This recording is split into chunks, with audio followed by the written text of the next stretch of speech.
Provincial Minister Hasnain Reshik Sahab. Welcome, sir. Thank you.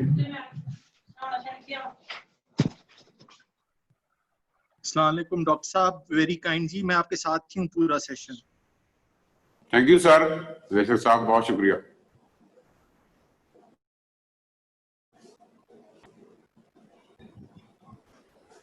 Okay, Bismillahirrahmanirrahim. Ladies and gentlemen, thank you very much for joining this webinar on analysis of wheat seed supply chain.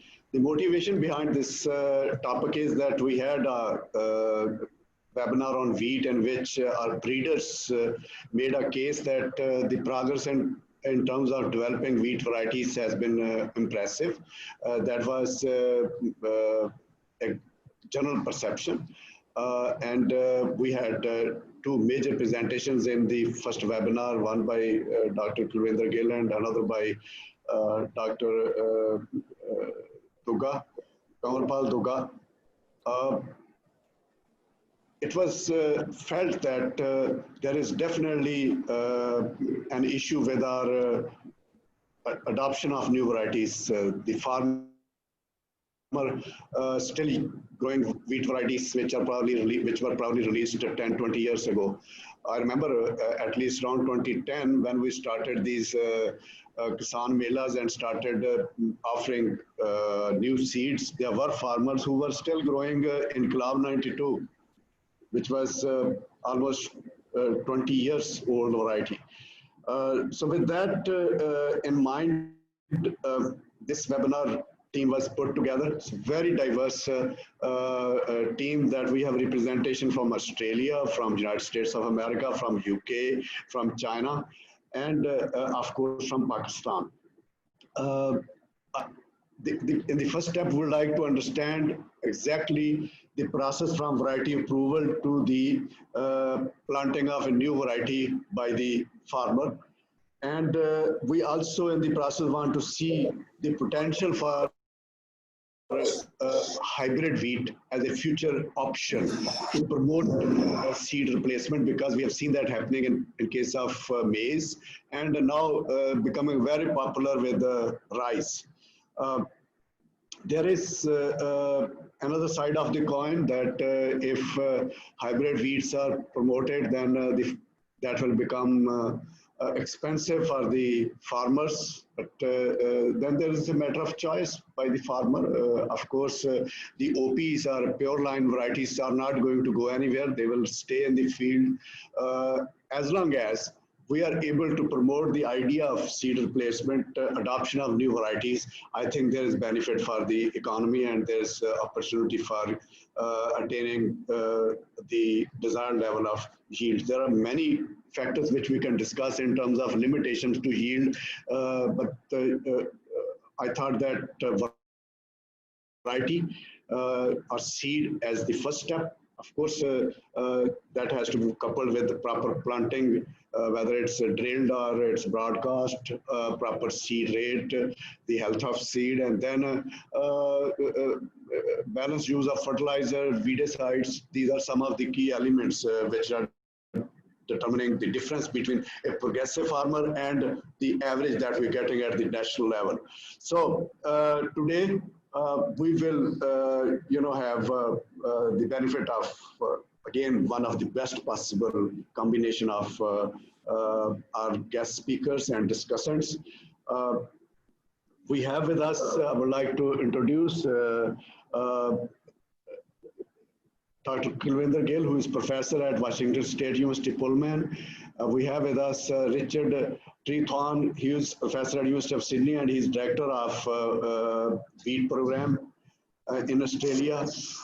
We have with us Dr. Khalid Mahmood, who is innovation lead at Rothamsted in UK. We have Dr. Jacob Lag, who is a senior breeder at KWS Group, a private seed company. We have with us Dr. Juan Guo. I'm sorry if I mispronounce any name, but forgive me for my limitation in pronouncing Chinese names. She represents Chinese Academy of Agriculture Sciences. And then we have our own Director of Agriculture Research, Dr. Abid, and Dr. Orik MNS University, Dr. Zulfikar Ali. As I've already mentioned, that we welcome our Provincial Minister, Hasnan Treshik Sahib, and today's session will be chaired by Vice Chancellor Asif Ali. I'll do the job of just moderating. To set the stage, I would ask Dr. Kulwinder Gill to give his opening remarks. Gill Sahab. Well, real pleasure to join the session. Yeah, it's a little bit late, but I think it's better.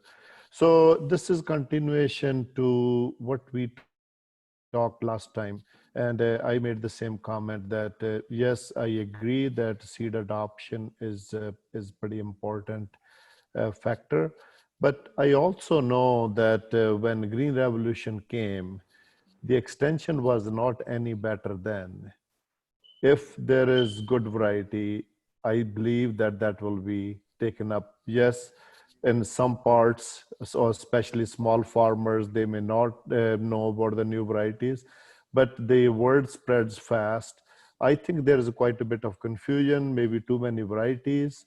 Oftentimes, like I know, I don't know how much it happens in Pakistan, but a new variety comes and a lot of seed dealers, they start selling some other seed under the name of new variety. So farmers lose faith in that.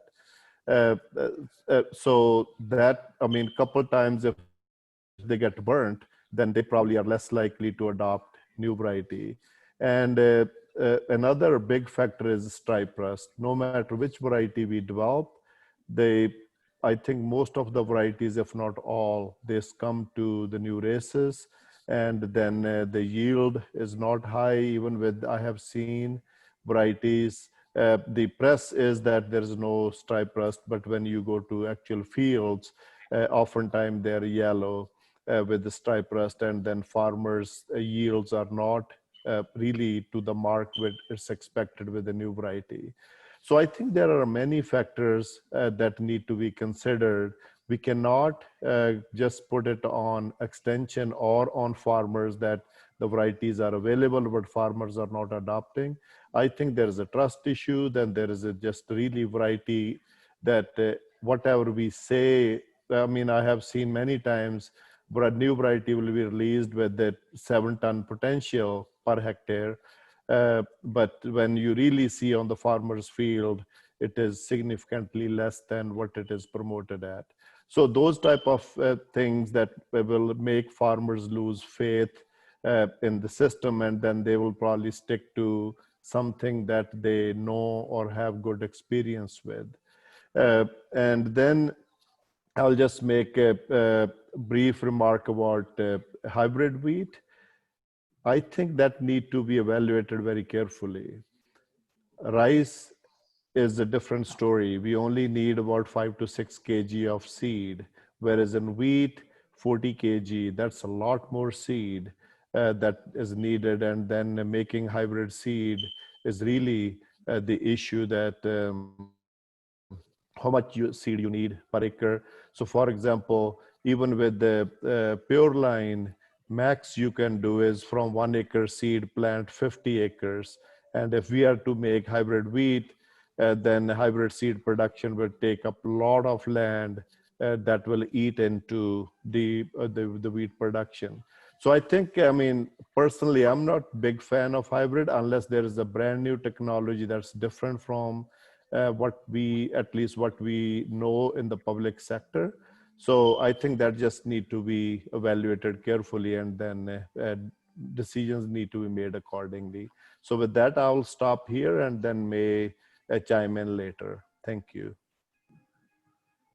Thank you, Kulwinder. Very well said. Okay, so we will start our technical presentations. I request Dr. Abid Mahmood, DG, Punjab Agriculture Research, to make a Pakistani case for variety development and release process. Abid.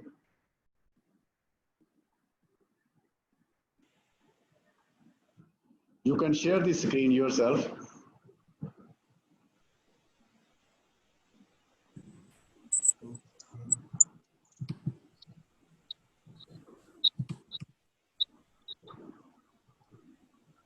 Okay.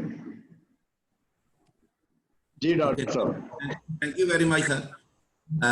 My topic is wheat variety approval and seed system in Pakistan. You know, in Pakistan, there are some federal or central government institutes and some are provincial government institute working on the wheat.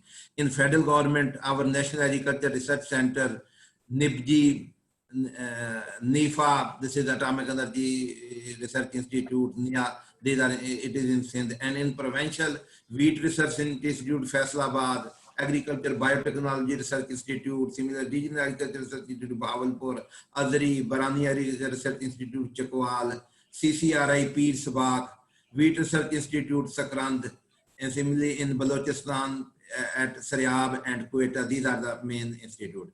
And all these institutes, they are, working with the collaboration, international collaboration like CIMMET, ICARDA, USDA, UC Davis, UNICEF Minnesota, this PBI, Dr. Richard, and Carrie, you know, in Kenya.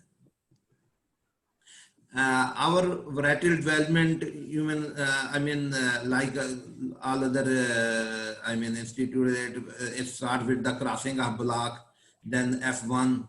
In some cases, we make top cross, or F1 simple, just F2 or F2, 5, and F6, 7, 8. We, select the best lines and bulk them, and then we start the yield trials. And अपनी स्लाइडें नीचे करते जाएं, slide आपकी पहली है अभी तक, slide move करते जाएं. I am moving from here, but I don't know. अच्छा चलो ठीक है, carry on. Is it okay now? If you enable editing, then you can move the slides easily. Okay. Yeah. Enable. जाओ थे enable editing, इनको click कर लो. ऊपर जो लिखा हुआ है ग्रीन में डॉक्टर साहब, उसको enable editing को क्लिक करें तो आप enable editing इधर ये येलो से ऊपर पट्टी चल रही है. enable editing क्लिक कर दें, बस ऊपर है येलो पट्टी. हाँ जी, येलो तो है जी. उसमें enable editing को क्लिक कर दें बस. स्क्रीन शेयरिंग आ रही है. enable editing जो है ना, ऊपर येलो पट्टी जो है, इसमें enable editing का बॉक्स है, इसको क्लिक कर दें.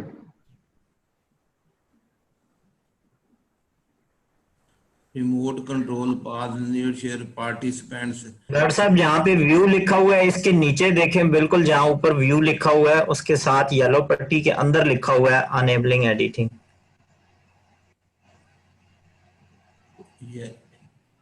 डॉक्टर साहब प्रेजेंटेशन देखो, पीपीटी. हाँ, पीपीटी पे देख रहा हूँ. हाँ, ये सब तो उत्ते पीली पट्टी चल रही है. नहीं, मेरे पे इधर पे नहीं चल रही है. एक मिनट, मैं इसको प्रोटेक्टेड व्यू जहाँ लिखा हुआ है.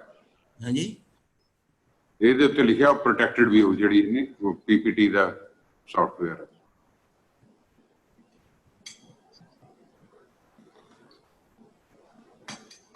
प्रोटेक्टेड व्यू इधर आ नहीं रहा. आप अपने आप को एक दफा अपनी प्रेजेंटेशन स्लाइड बंद करें. वो जो आपने स्लाइड शेयर किया, आपने स्क्रीन कोई और शेयर की हुई मेरे ख्याल में. दोबारा उससे स्टार्ट करें. स्क्रीन शेयरिंग आ गई, अब लाइव आ गया, स्टॉप शेयरिंग आ गई.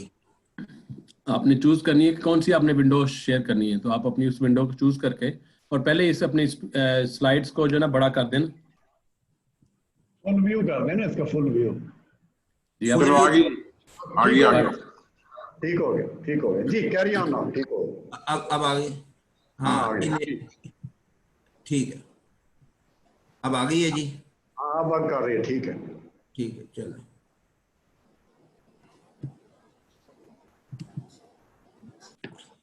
अच्छा जी.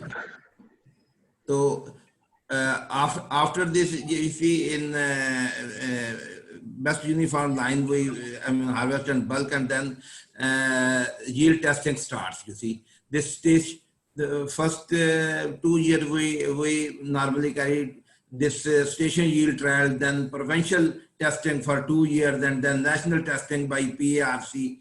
Then if all go, I mean, good, and we select some lines and it show good performance in national trials, then I apply in the Variety Evaluation Committee in Islamabad.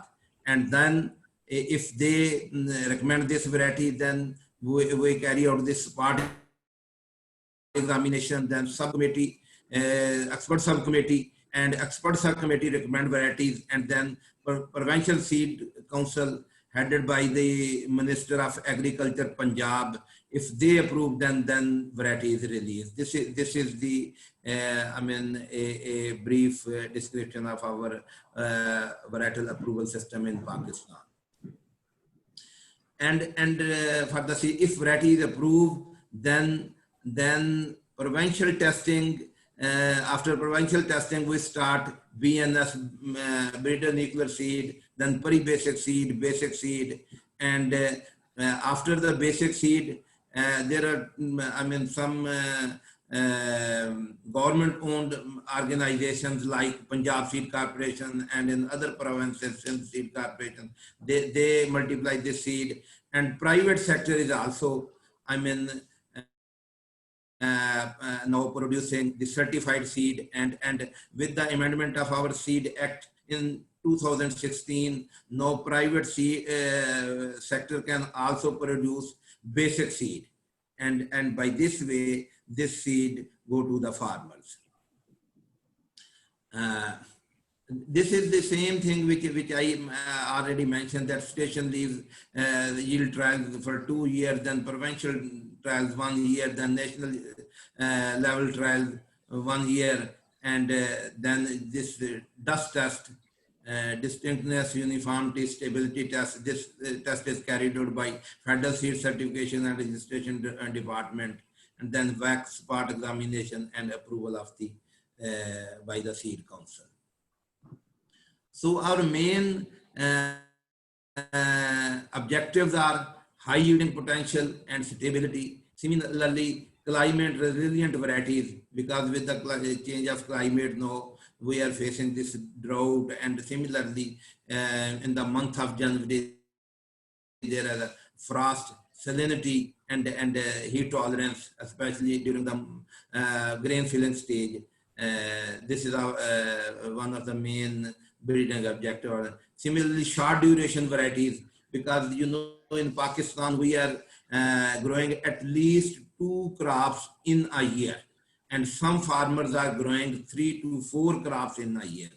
In mostly we are growing rice, wheat, or cotton wheat system. This is, and mixed crop like sugarcane and other crops. Our most of the wheat comes after rice or cotton crop. Similarly, now we are trying to develop varieties for specific zones like sandy soil, and similarly the rain-fed areas, and in southern Punjab temperature is a little bit high, so we develop varieties for I mean specific zones.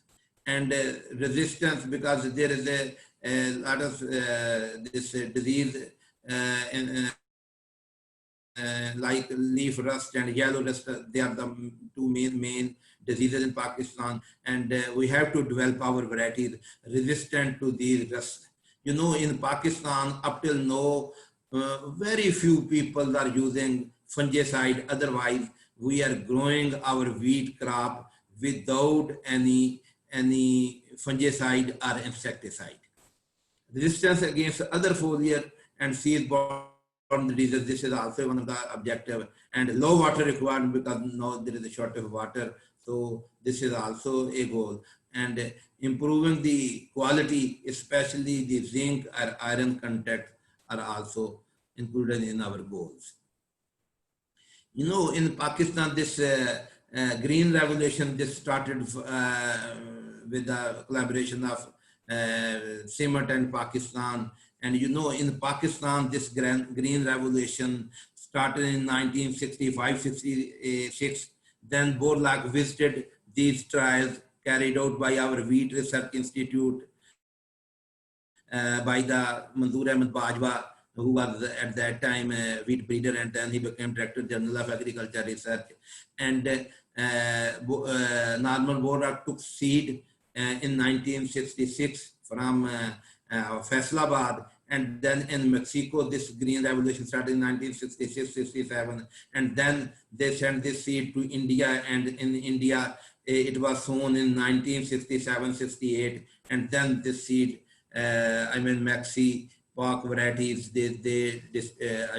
went into the Africa and other countries. So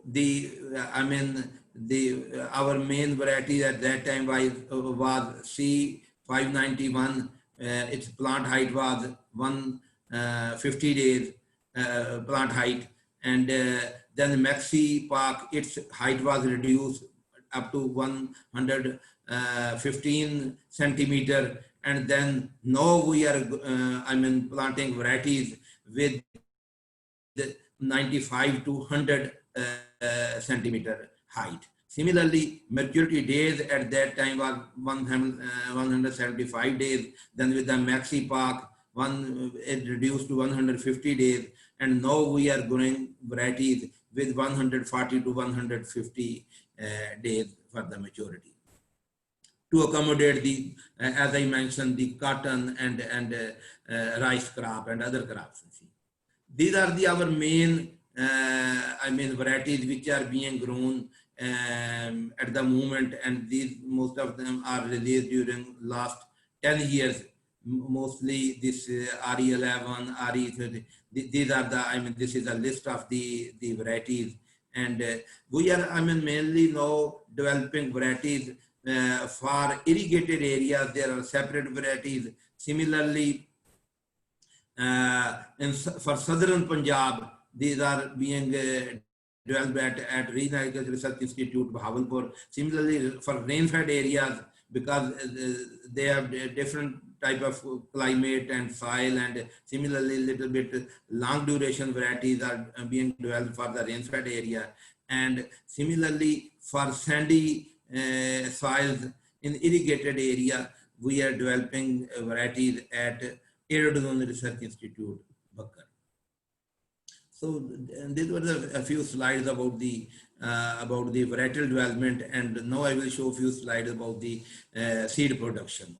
You see, in Pakistan, as I mentioned, Punjab Seed Corporation and Research Institute. This is a formal, sector and informal sector. In formal sector, public sector organizations are Punjab Seed Corporation and Research Institute, because every research institute, they are developing pre-basic and basic seed, as I mentioned, and then it goes to the Punjab Seed Corporation, and they also grow basic seed and certified seed. For the private sectors, there are some national companies. They are producing seed of various crops, including wheat. Similarly, multinational companies are there. They are not, producing the wheat seed, but they are producing the other crop seed. Similarly, the seed importers, some people are importing seed. And in informal sector, farmer to farmer seed, most of our wheat seed is multiplied by the farmers, and the neighboring farmers share this seed, and by this way our varieties seed is distributed to the farmers. At the moment, about 40% seed of wheat is certified, and 60% seed is shared by the farmers. So we are trying to enhance this certified seed to the farmers, so that at least we can give 60 or 70% seed. Now our government has started some projects, like they are giving for the last 2-3 years. We are providing new variety seed on subsidized rate to the farmers, and then these farmers share this seed with the other fellow farmers in the village. up till now, I mean, we have enhanced our capacity at at our institutes, and last year we produced 133 tons of peri-basic seed and 263 tons of basic seed at our research institutes. And similarly, the figure is given for the private sector and Punjab Seed Corporation, that how much seed they are producing. So, share of the public sector, like Punjab Seed Corporation, is 10%, and private sector and with the farmer, it is about you can say of these 40% seed, which is certified seed. Of this 45, 10% is produced by the government sector or Punjab Seed Corporation, and 90% is the share of private seed companies. This is a small, calculation that at present time, presently in Punjab, our yield of wheat is 3.2 ton per hectare. And our experiments show that if we use the certified seed of the newly approved varieties, it gives on average 4 ton per hectare. By this way, additional gain of 0.8 ton per hectare can be, attained by using the certified seed, and it worth about Pakistani 28,000 rupees. And the land which will be spared if we use the certified seed, it will be 1.5 million hectare, which can be used for oil seed and pulses. You see, because we are importing oil seed and pulses. This is the categories of seed: procedure of seed production, selection of single head, planting to head rows, and plant of progeny blocks, sowing of progeny blocks to produce the peri-basic seed. This is a simple method that how we are producing the peri-basic, basic and certified seed. This slide show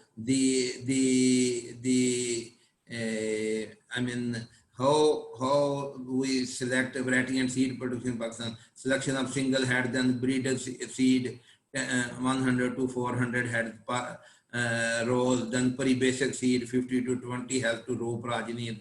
Basic seed, by this way we produce 0.5 to 5 hectare, and then certified seed according to the availability of the seed. This is the seed standards which are in work in Pakistan for peri-basic seed, basic seed, and certified seed. Normally for peri-basic seed 99.9%, basic seed 98%, and certified seed 98%. And there are some other characteristics as well. This is the seed multiplication block. Thank you very much. This is from my side. Thank you, Dr. Ahmed. Very clear and straight message. The system is in place, and we are trying to find out if this system can be made better in terms of delivering it to the farmer. As your own research tells, that from 3.2 to 4 ton means 20% gain.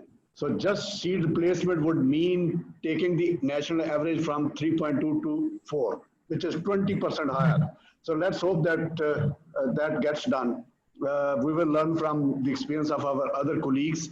I will now request Richard to educate us on the Australian system. Richard, to you, Than. Okay, just a minute. Oops. Full screen, that's me. Okay, start video. Okay, can everybody see my screen? Yes, it is visible. Very clear. Okay, very good. Well, look, I'm going to talk about the Australian situation, and I hope that some of this might be relevant to the situation in Pakistan. Although I think that some of what we do in Australia might be quite different. So I'm going to talk about from the breeder to the get the cultivars. Okay. Yeah. How do we get the cultivars efficiently from the breeding programs into the hands of the farmers, into the marketplace? So before I do that, I'm going to give you a bit of a scope, I suppose, of wheat production in Australia. And I'm going to go through a few definitions that I think we need to all be understanding, I suppose, before we can really look at that process of getting the seed into the hands of the farmer, the new varieties. So Australian wheat production, many of you may know, it's national. It extends from Western Australia, where about 40% of the production occurs, into New South Wales, where about 30% of the production occurs. And you can see these areas in red, with red lines around them. This is the Durham area, where the Durham wheat is grown in Australia. Now, we produce around about 24 million tonnes of wheat on 13 million hectares of land, and that represents about 3.5% of the world's production. But while that might be a very small portion of the total global production, we are the 4th largest exporter of wheat in the world. So we play a significant role in the export market. Our wheat varieties are both hard-grained and soft-grained.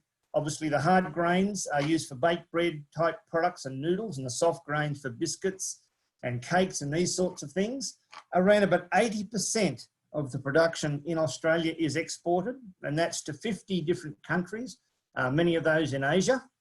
And the other 20% is used domestically, and it's used to make a whole range of products, everything from breads to cakes to pasta, and some of it can even be used for livestock. And to give you an example, last year, quite a lot of wheat was fed to livestock because we had a very severe drought across Australia. So in Australia, all the varieties get a classification. This is very important because there are premiums paid for the different classifications. So for example, the highest quality wheat is what we call Australian Prime Hard. Now, these classifications are based on grain hardness and dough rheological properties. So an Australian Prime Hard has a strong extensible dough, it's hard grained, and the variety gets this classification if it meets those specifications. And if the farmer delivers this variety to the marketplace at a protein of greater than 13%, then the farmer gets a premium. If they don't make the premium grade, it goes down to Australian hard, and it has to be, for an Australian hard cultivar, exceed 11.5%. And you can see the different classifications here, everything from Australian Premium White to Australian Standard White, which is a medium to low protein standard wheat, which we market a lot of in the world, Australian Durham Wheat, soft wheat, which can only have a maximum protein of 9.5% to be considered suitable for the soft wheat industry. We also have a standard noodle wheat that must fit within a protein range for the markets. And of course we have feed wheat, and there's no quality requirement for feed wheat. So the breeders breed varieties for these particular classifications. And it's important because if you grow a premium wheat and you meet the protein requirements, you get paid more. There's a premium price. So farmers often will try and grow the highest grade possible in their environment so that they can take advantage of the premium price. Now, to understand how we market wheat in Australia, we have to understand plant breeders' rights. All the wheats produced in Australia, the breeders take out plant breeders' rights. So every variety is protected. And remember, the difference with Australia is that all the wheat breeding is in the private sector. All the wheat marketing, the whole seed system, is in the private sector, and it is self-funding. So what plant breeders' rights allows us to do is to protect the breeder's intellectual property. And in this case, it's the new variety. And this is a monopoly that the breeder has for 20 years. So you have the rights to that variety for 20 years. Not that a variety is going to last that long in the marketplace, but you have the rights to market that for 20 years. And what this does, it encourages innovation and investment in plant breeding, because if you invest, then you can protect your intellectual property. So it is very important. But what's more important for us in Australia, more important, for example, than in Europe or North America, is that PBR, it provides a mechanism by which we can license a variety so that we can collect endpoint royalties on those varieties. So in Australia, the breeder does not make money from the sale of the seed, but makes money from the delivery of the grain to the marketplace. There's a royalty on every tonne delivered to the marketplace, and that's reinvested in plant breeding. And that's what keeps the whole system running. So PBR is very important. Now, these endpoint royalties, these were introduced in Australia in the early 2000s, so probably 17, 18 years ago, and they're working very, very well.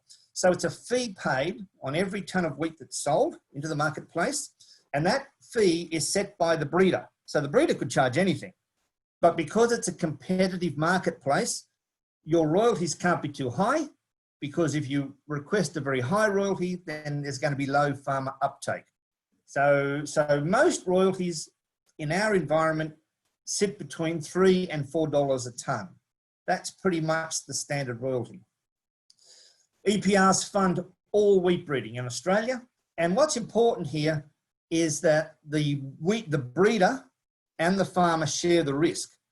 If you sell the seed to the farmer, right, and the royalties paid on the seed that you sell to the farmer takes all the risk.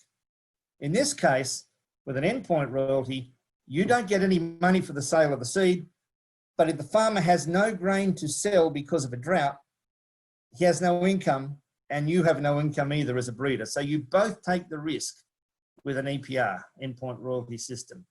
And for us to get this established in Australia, it was vital that the farmers and the industry and the breeders and everybody agreed that this was going to happen.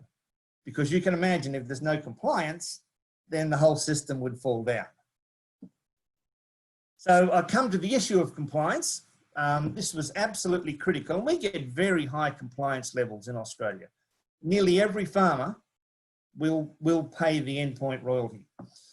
And if they don't pay the endpoint royalty, there are some consequences in our system, because there is no public money now invested in plant breeding. It is all private. So if there isn't a high level of compliance, then we have lower than expected returns to plant breeders. So plant breeders are not getting the value for their varieties. There'd be less resources going in developing new varieties. There'd be fewer breeding organisations. That means less competition.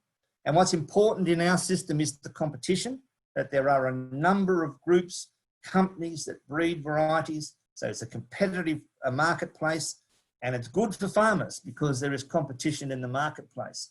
But if those farmers don't pay the royalties, then of course there'll be fewer advanced varieties, and everybody loses in the long term. This was an education program, and it did take a little while to educate all the grain growers and all the farmers that this was a good thing. And I think everybody now understands that you have to pay it in order to get the benefits. Now, how are the EPRs collected in our situation, this endpoint royalty?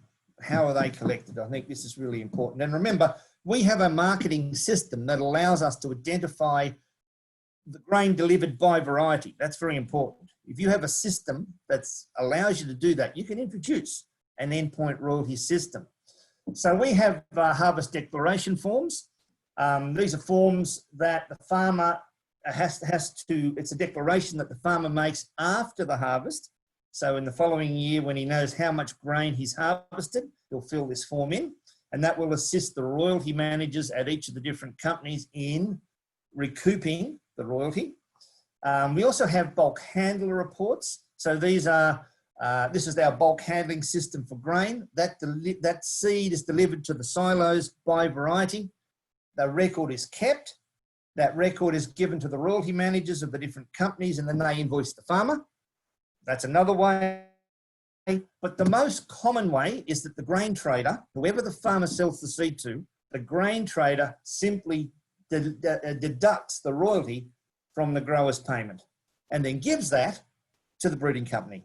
In fact, it nearly always happens that way. And it's a very easy system. So whoever buys the grain from the farmer, make sure that the farmer gets the breeder gets the royalty, and that's how it works.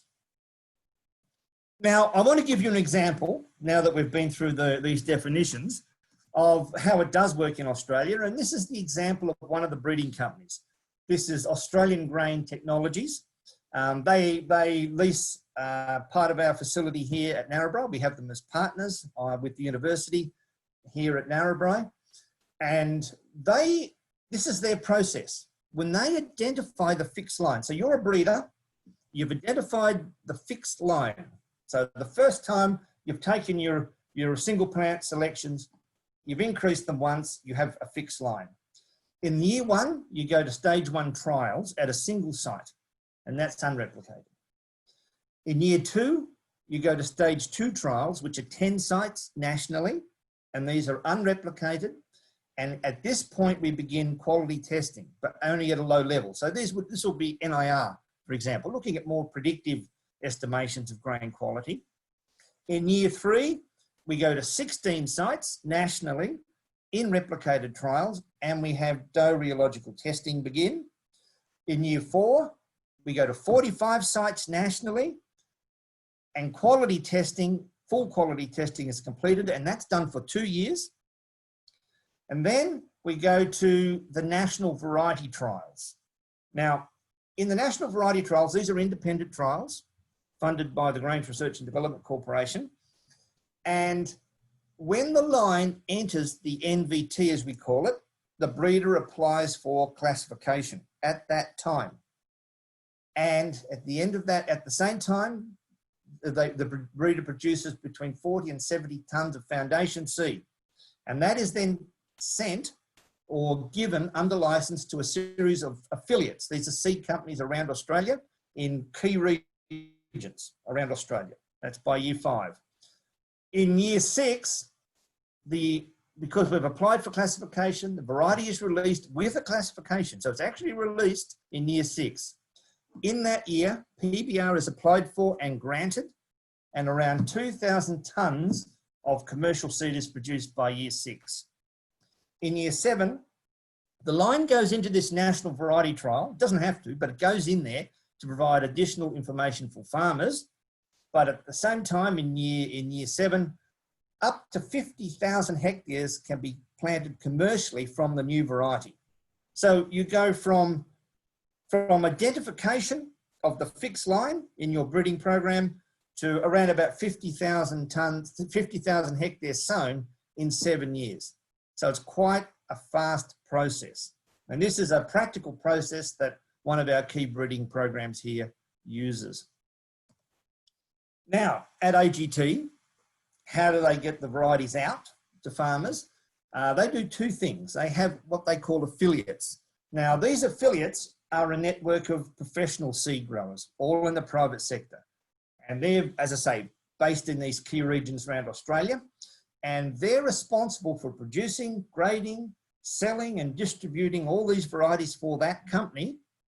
And the grain growers or the farmers can get the seed directly from the affiliates, or they can buy it at a retail store at a slightly higher price. And what is important here is that the company, AGT, the breeder, does not sell directly to the farmers at all, never sells directly, and they do not earn any income from sale of the seed, none.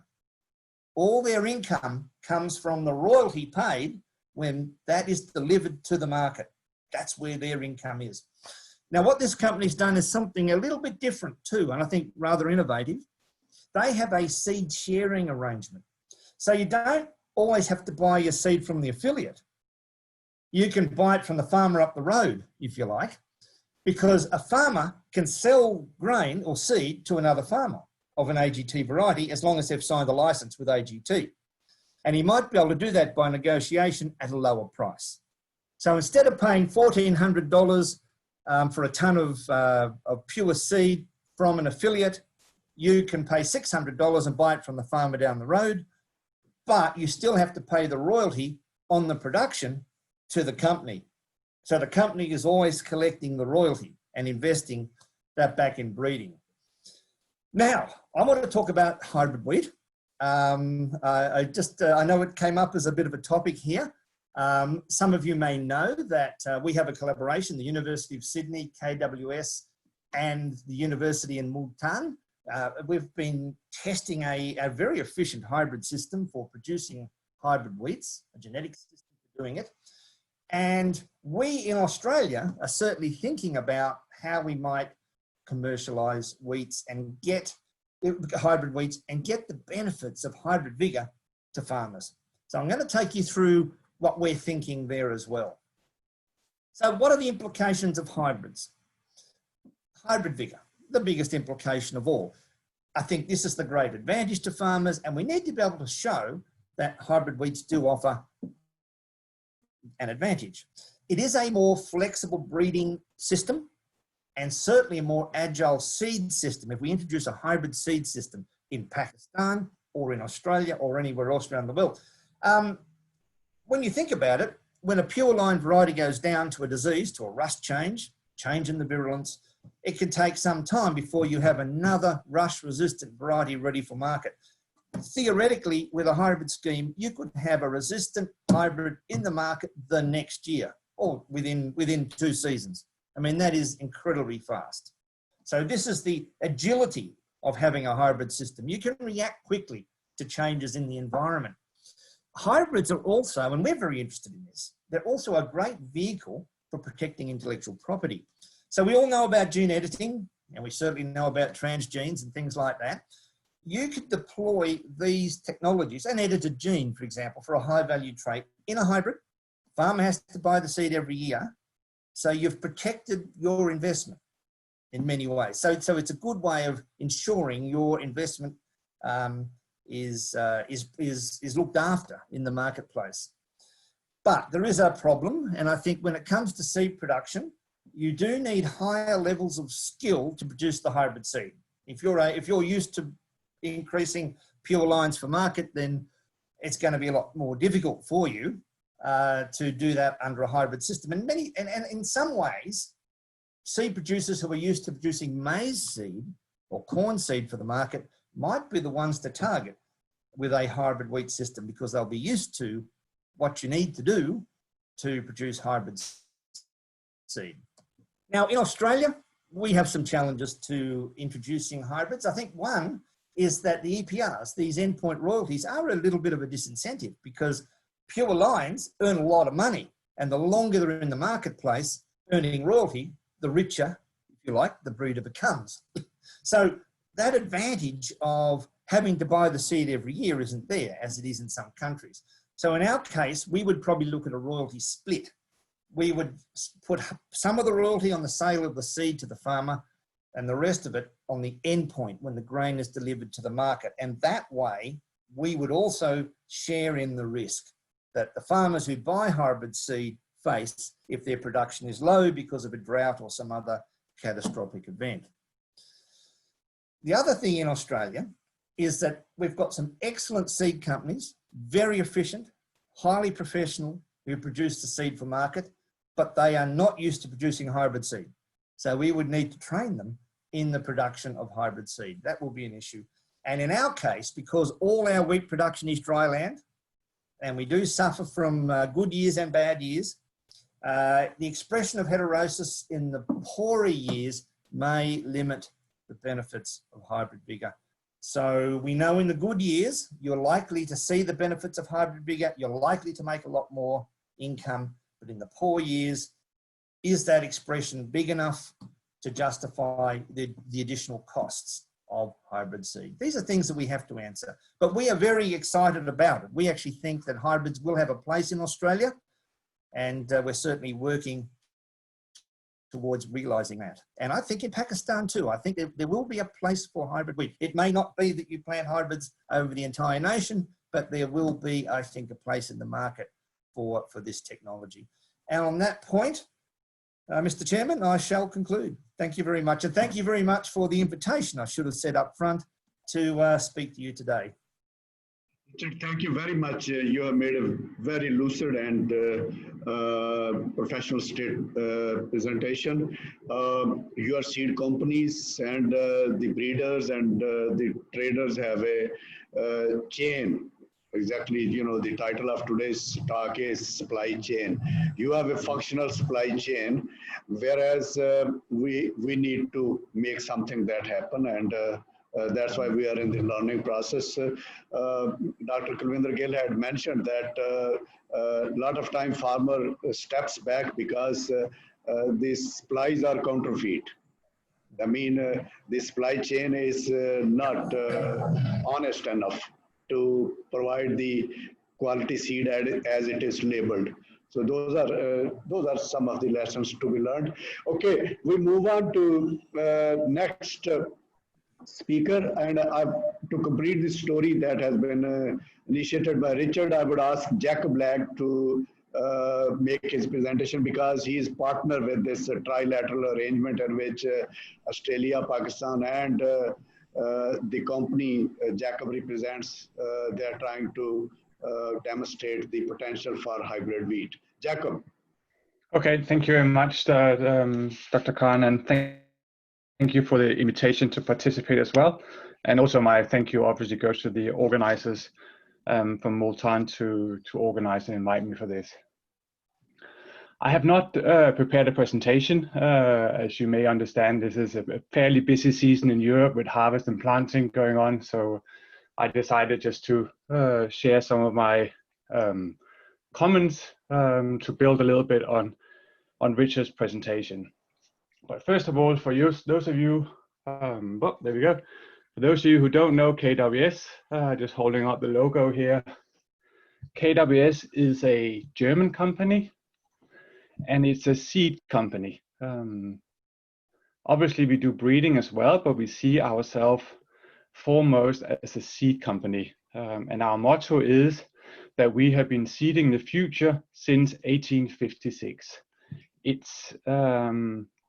It's important for us to recognize that we are a family-owned company, and that we are here to work in partnership with the farmers to provide them the best available seed. Obviously, breeding is an integral part of that, but without good seed quality that we can deliver to the farmers, it doesn't matter how good our breeding is. So really, quality is at the core of our business.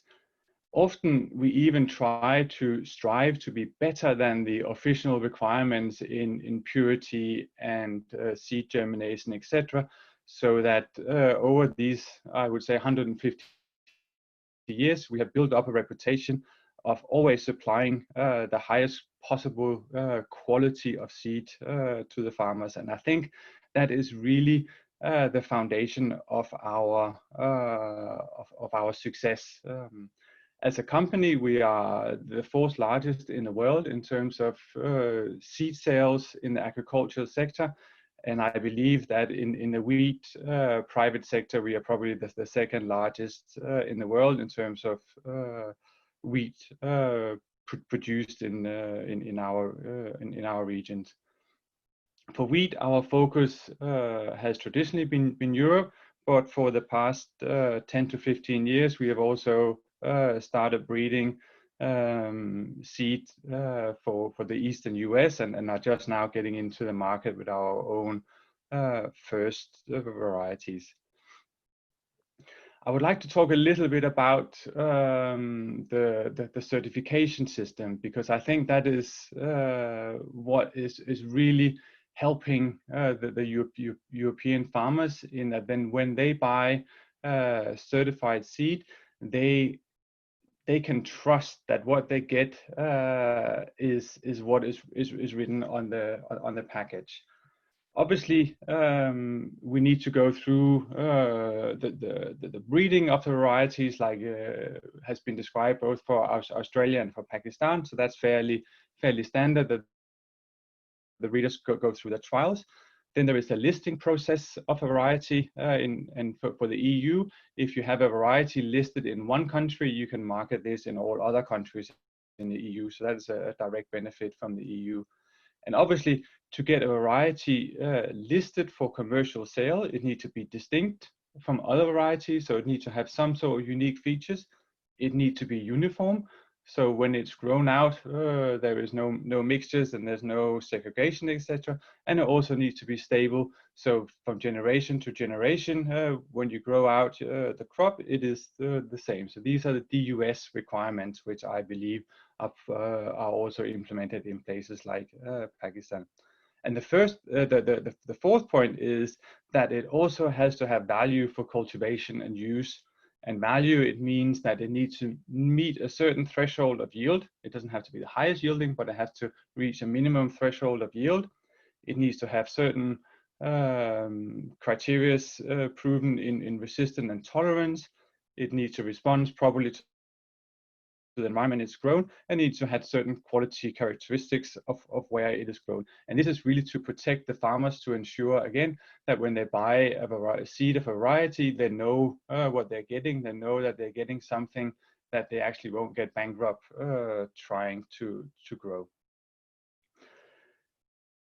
After the listing of the variety, the seed enters a seed production process, so to speak. And it was also outlined in Dr. Mahood's excellent presentation that also in Pakistan, you have the concept of pre-basic and basic seed and certified seed.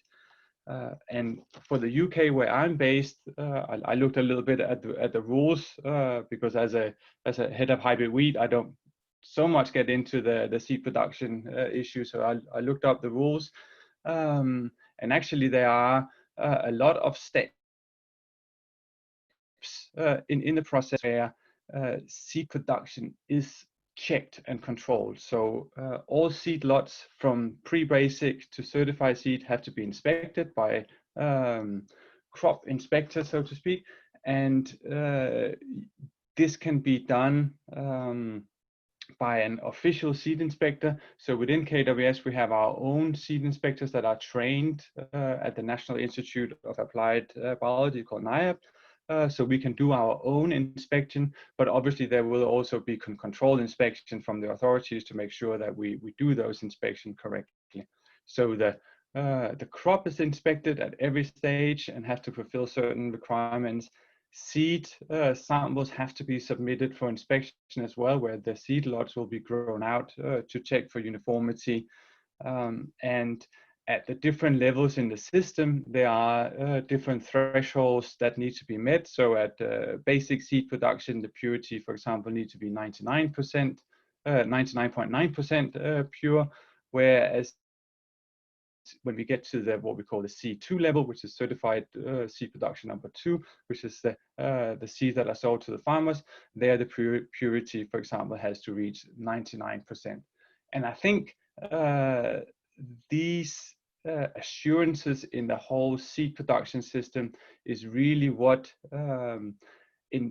makes the farmers trust in the system and what's make them purchase certified seed.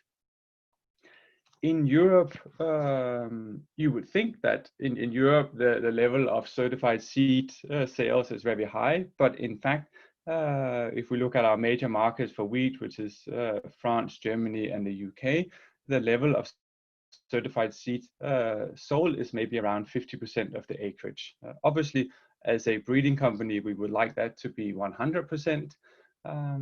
But still it is a 50-50 and farm safe seed accounts for the other 50%. In the UK, there is a voluntary royalty scheme in place for farmers who use farm safe seed, that they can pay in a partial royalty to the breeders, which a lot of farmers do, but this scheme is not in place in France and Germany. So going to a hybrid wheat obviously would have the benefit from the breeder's perspective that the farmers would buy seed every year, and we would thus collect more in terms of Okay, and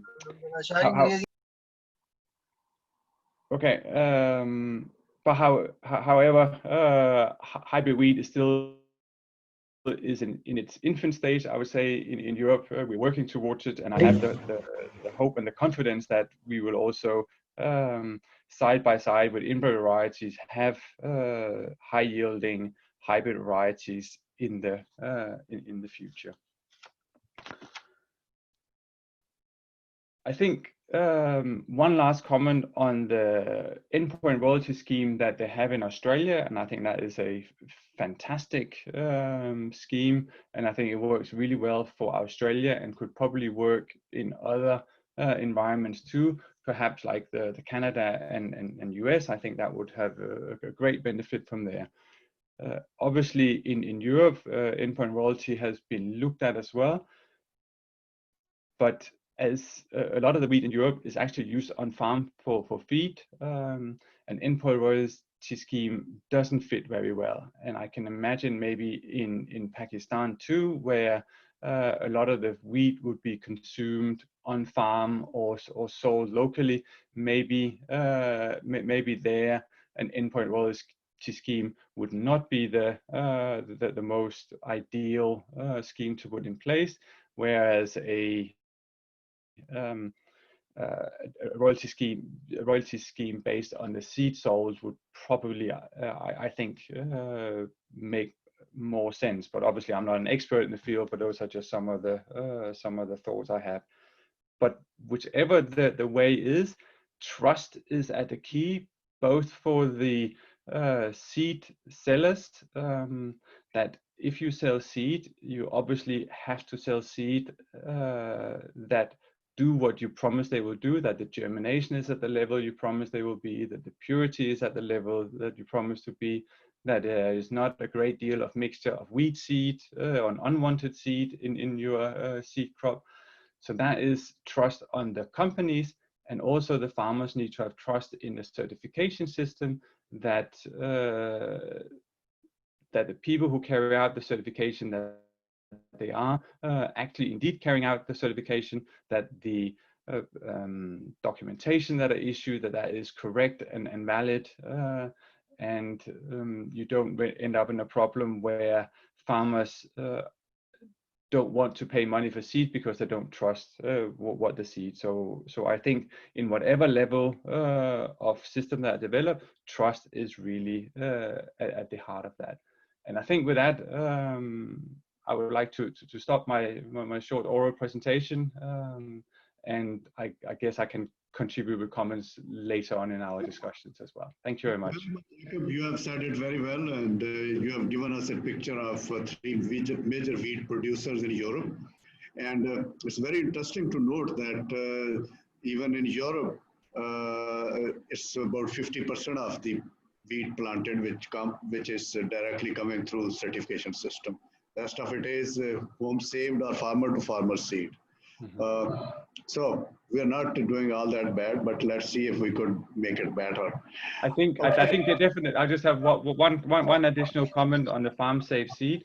So in Europe, the farmers are allowed to grow their own, to use their own seed they have harvested, but they're not allowed to pass on seed from their farm to a neighbor's farm. And I think that is a very, very important aspect to keep in mind. Okay, but that happens in Australia. Richard said that farmer to farmer sale is allowed. Yes, that's okay. True. Yeah, that's true. Under contract with the breeder, that's allowed. Okay, so breeder is part of that deal then. Okay, very good. That's right. You have to sign a license. Okay, thank you. Now let's move on to China. And I now invite Ms. Guo to make a presentation on Chinese seed supply chain. Over to you, ma'am. Okay, thank you. Can you hear me? Yes, we can hear you. And if you have any slides, you can share this screen. Okay,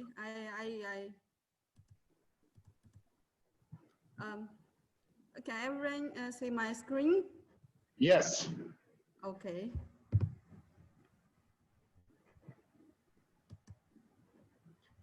Okay. Uh, um, Thank you for the organizers. It's a great pleasure to be here. Today I'm going to talk about the, I'm a breeder. So I'm going to talk about from the aspect of breeding process. So my topic is increasing wheat yield and enhancing seed supply chain through mutation breeding.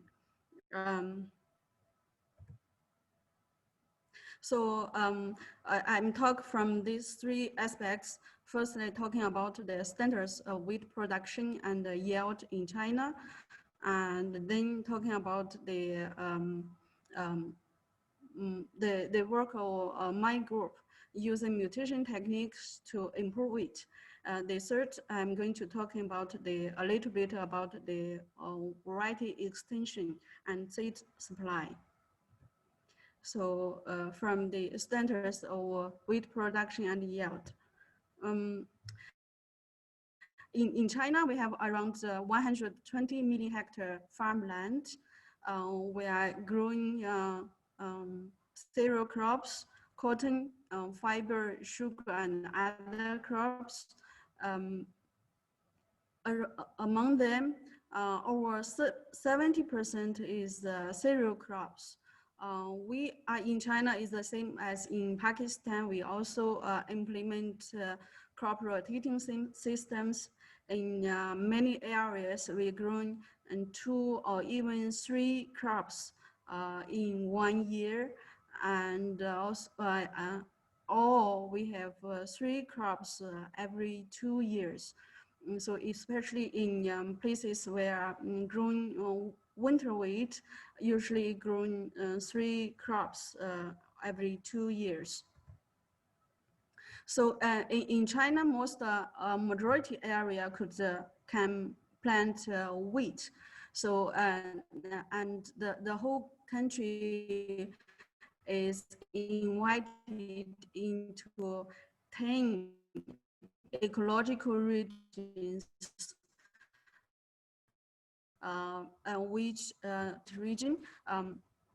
which produces over 95% wheat production of China. And the other 5 region is spring wheat region.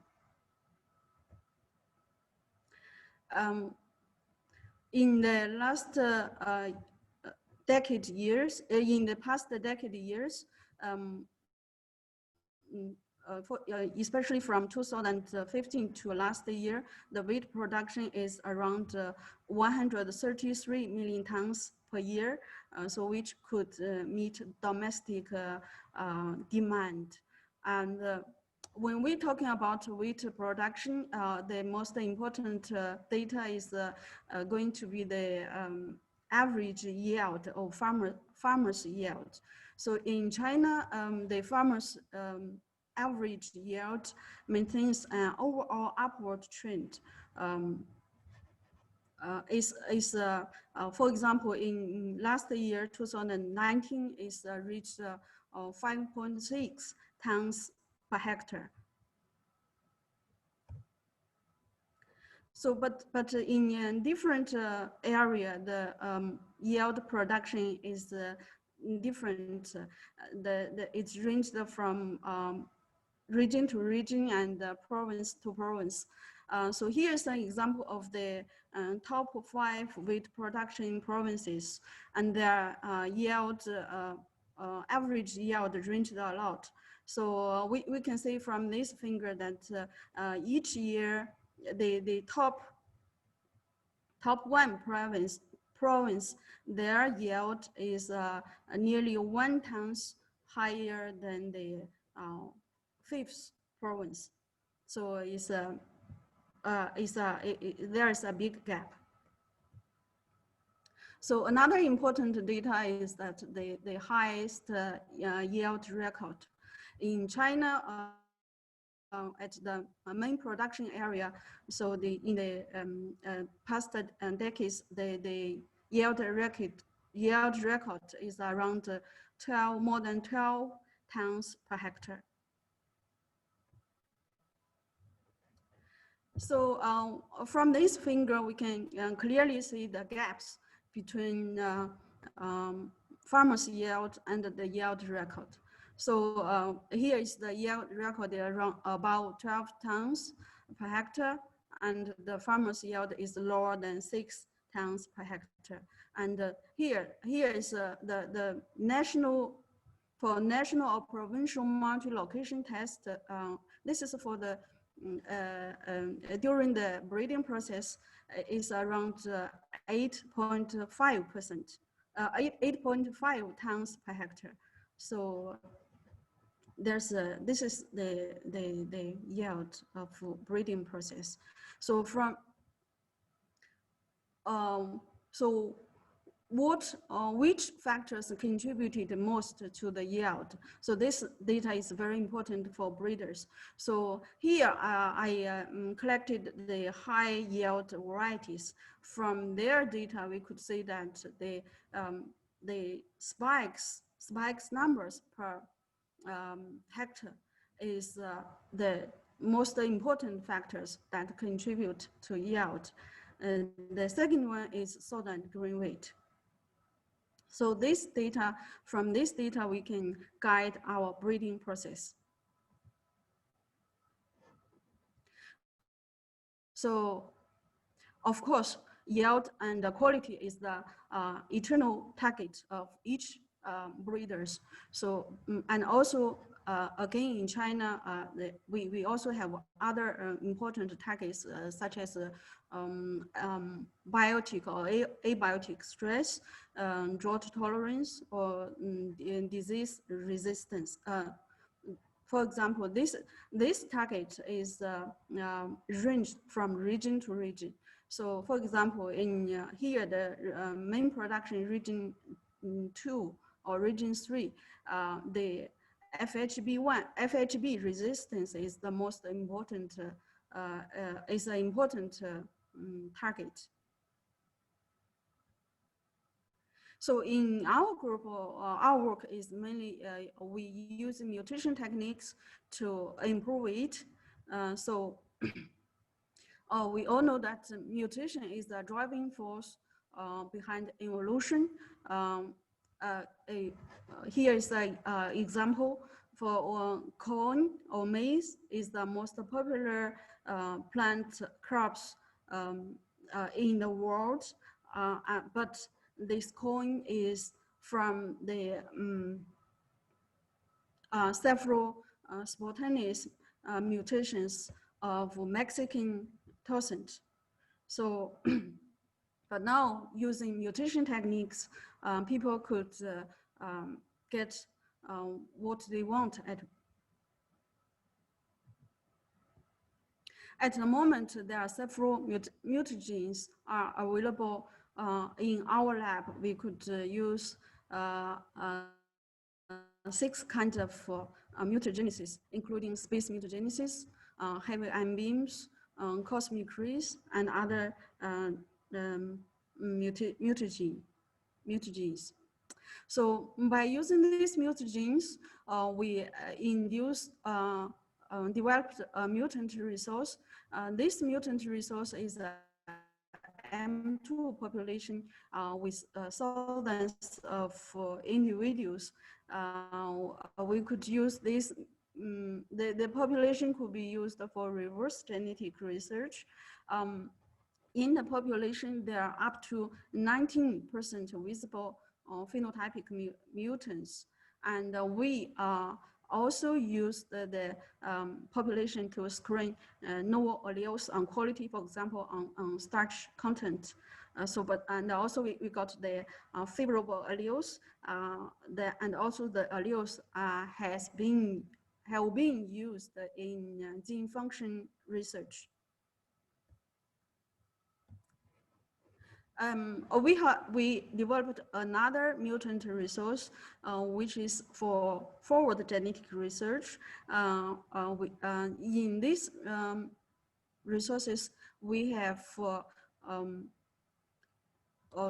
stable lines that have phenotypic mutations, such as we can see here the plant height, tillering ability from very less tiller to a higher tiller, and also growth habits, leaf angles, and so on, as well as spike morphological mutations such as spike length and spike density and seed setting mutations. Also, leaf morphology as leaf size, leaf area, and necrotic size, and chlorotic leaf, this kind of mutations. As well as we also screen mutations on heading date. We have mutants on those have earlier heading days and also later heading days. So powdery mildew is one of the main diseases in China. In our mutant resource, we have mutant lines that have shown to immune or high resistant to powdery mildew. And these lines provided new antigen for breeding process. And as mutation techniques is also a powerful tool to get to improve quality. In our resources, we got mutants that have high protein content and high gluten index mutant. And this line carrying the subunit 5 and 10 of gluten subunit 5 and 10. So by using, we also use these mutants for breedings by using the higher tiller mutants to cross with less tiller or genotypes. We from their progenies, we got promising lines that shows high yield potential. Now these lines are in multi-location tests. So in the past years, we have released several new mutant varieties. One of them is named Hangmei HM901, Hangmei 901. This variety shows resistant to drought tolerance and also high resistant to leaf rust.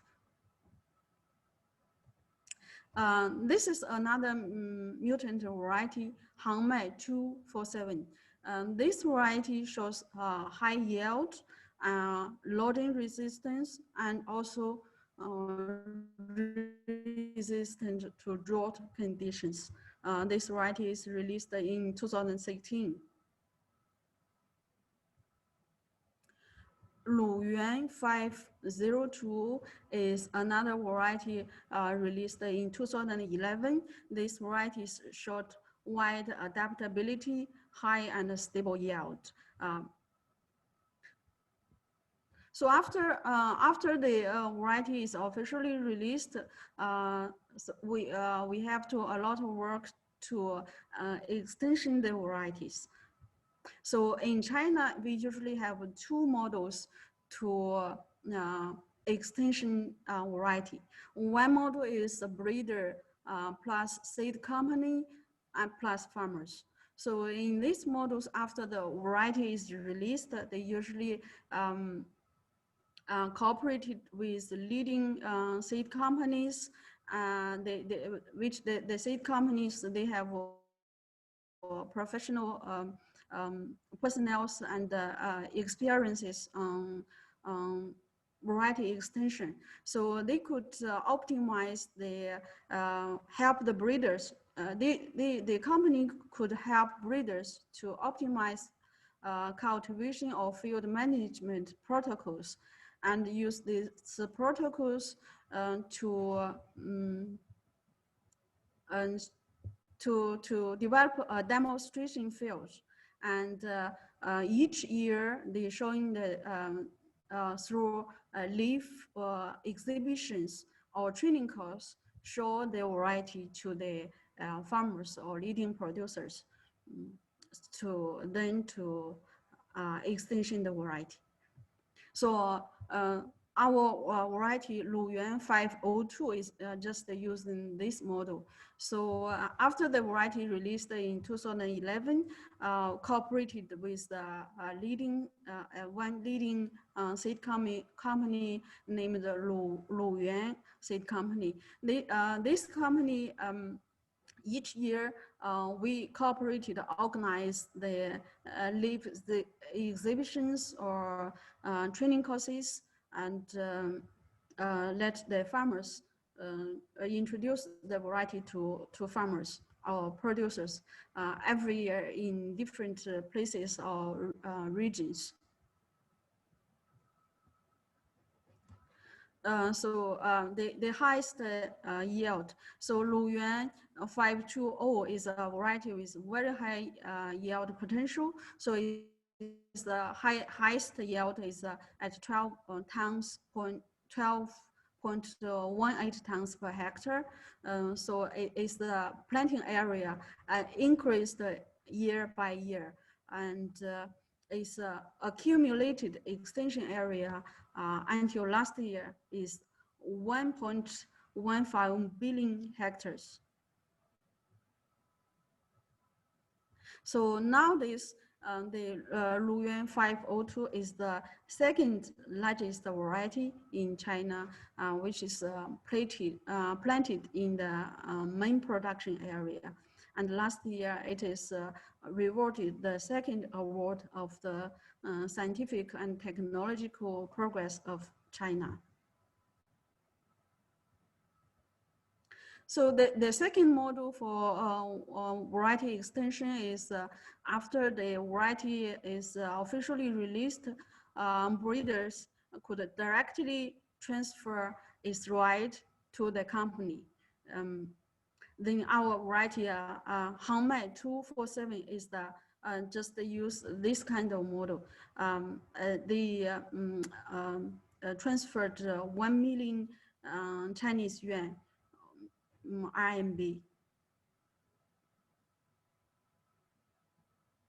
But after the transferring the right to company, we also organize the leaf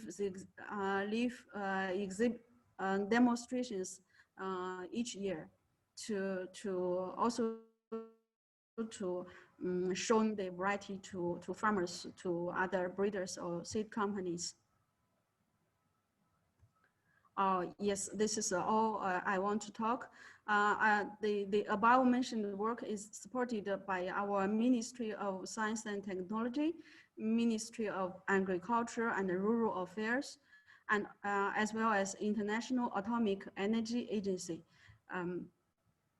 Thank you. Thank you, Dr. Go. In your scheme of things, you have breeder to seed company to farmer. Where is the government regulation? Sorry? The government, is there a government regulation on certifications, on standards? And yes, before official release, there's a government certification. The official release is by a government certification, but after release, during the process of exhibition, is all belonging to the company. This is the company activity. okay, thank you.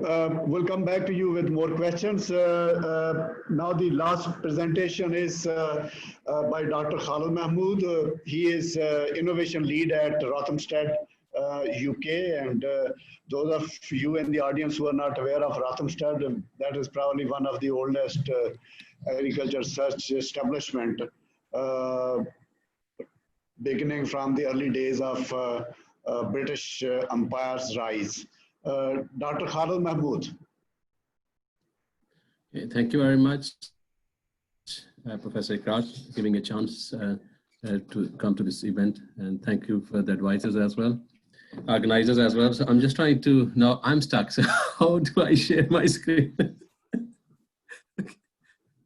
Okay. Okay. That's a good test for myself. So maybe, do they have to make me the presenter first? Oh, no, I can do it. No, Got no, it. you are free to do it. Yes, got it. So, okay. Okay, I think it's coming. So That's thank you it. very much again, Professor Ikrar, inviting me to this event. Just a bit of my introduction. Khalid Mahmood, working for Rothamsted, but I also wear another hat. I'm the one of the founding members of UpSign. UpSign is linking the UK science with Pakistan. And I'm also an innovation manager at Rothamsted. I'm on a program called Impact Lab. I need to recognize them because they are my funders. And we work with the partners in the region, Exeter University and Plymouth University and Met Office. Met Office I mentioned because they are important partner in terms of providing weather forecasts. So I already heard Jacob has covered the UK, so I'll be very careful saying anything which cross any red lines. But just to let you know, the UK produced 16.3 million tons wheat last year, which was 20% compared to 2018. And it's on our average, we grow on an area of 1.8 million hectares. If you look at the green parts, that's an area where the east of the country we grow wheat, which is primarily, I would say, dry part. 6% of the wheat is grown in Scotland and 9% is grown in the southwest. So as Professor Rana mentioned, the history of Rothamsted, so we started an experiment on wheat. It's a nutrition requirements back in 1843. Sorry, Jacob, it was earlier than KWS. So, so 177 years of research. We're still trying to learn where, what is the key challenge that's faced by this plant. So how we need to improve further. You see in 1960s with the introduction of modern dwarf varieties, which I think afterwards led into green revolution as well. And then fungicides came in as well. So at the moment, I would say it's interesting to see the UK is somehow, I'll just go to the next slide, on a plateau in terms of its yield per hectare. So we are around 8.5 tons per hectare. So there are several reasons for it, but there are research institutes where they are working on it. So primarily in the UK, we grow winter wheat. So how do we work on this one? So some new methods been developed besides breeding outside in the field, looking at field phenotyping. So there's an immense pressure on the breeders to look at their varieties' performance out in the field. This was mentioned by Dr. Abad as well in the beginning. So the varieties perform really well in the lab or maybe under controlled conditions, but when it go outside in the field, it's different. We have a field phenotype facility in the UK where they look at those lines and their performance out in the field. And this is a 2.5 tons gantry, which is looking at the plant right from the seedling all the way to harvest. So looking at different varieties, their performance under different weather conditions. So in the UK, the work is done by a program is called Designing Future Wheat. This is a combined program of over 9 partners, and which is funded by the UK government. And they provide the breeder toolkit. So these institutes are the universities, including Bristol, Earlham Institute, Rothamsted, Nottingham, NIAB, John Innes Center. So these guys, they provide the breeder toolkits. So to help them breeders to address the issues around those particular diseases, issues around root system, issues around the quality of the grain in terms of high protein, plus also high fiber. So we see the issues around the increasing tendency of diabetes in the UK, but it's in the European, but also now we see the issue in Pakistani, or I would say those markets as well. So they work with the breeders. So we have got in the UK around 11 breeders. They take these lines and are these, I would say, these characteristics, but then they feed them into the varieties. So I won't go in more details. It's been covered more or less, but in the UK, they have got the national program in terms of the regulations, but it comes under the EU regulations. So Jacob has already mentioned, before any crop variety is put into the market, it goes through a statutory testing process. And then successful trials are carried out, and what is novel in that variety, and having a clear improvement plan.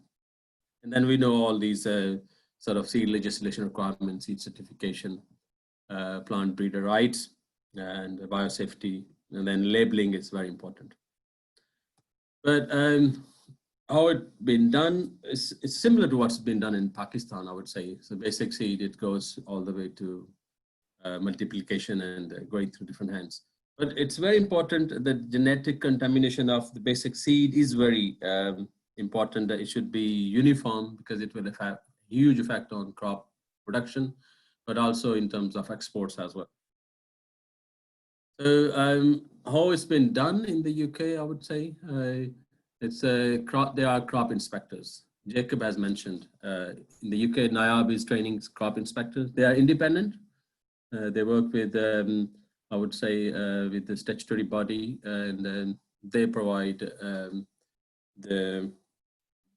I would say, the quality of these crops. But when they are, maybe these independent varieties, they look outside and then recognize all of their characteristics against what's been said. So I'll share these slides to you. You can have a more look very closely.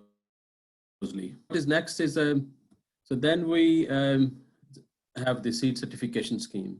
So it's a similar like in Pakistan, but in the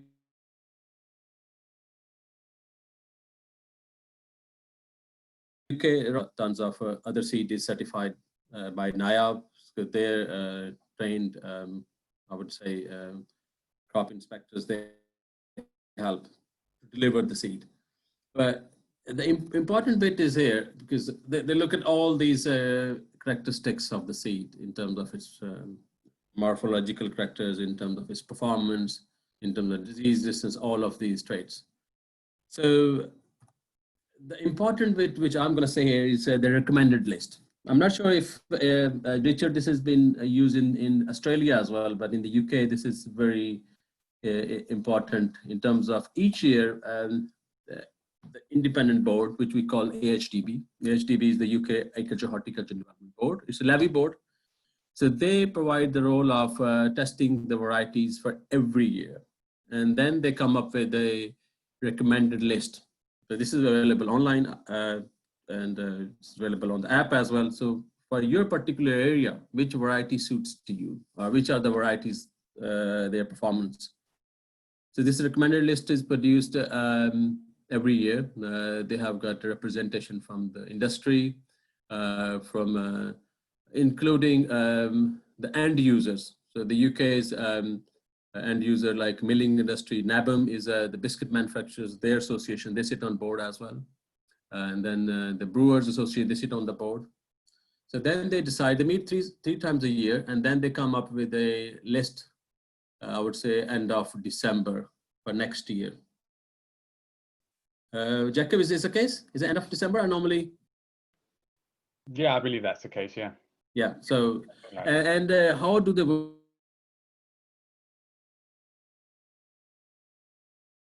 Sorry, say that again? Because there's a levy charge on the growers. HDB is charging a levy to the cereal producers, 46 pence per ton. And from buyers, they charge 3.8 pence per ton.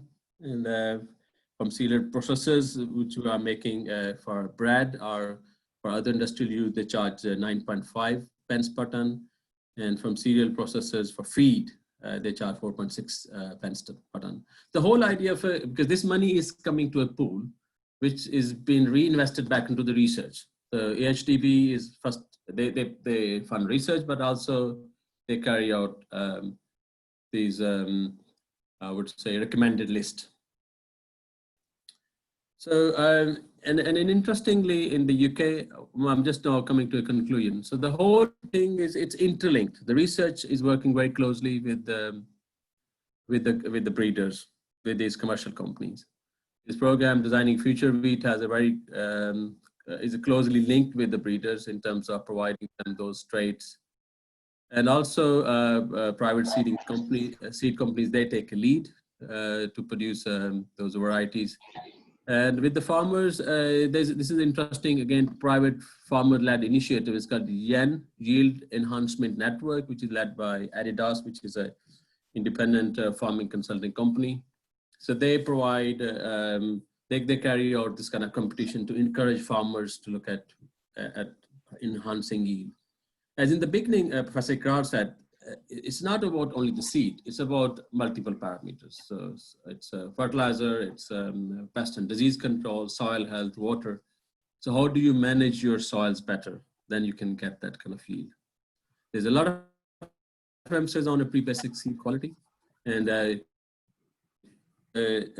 as Jacob said, to keep the system transparent, that the farmer, they trust the system. There's no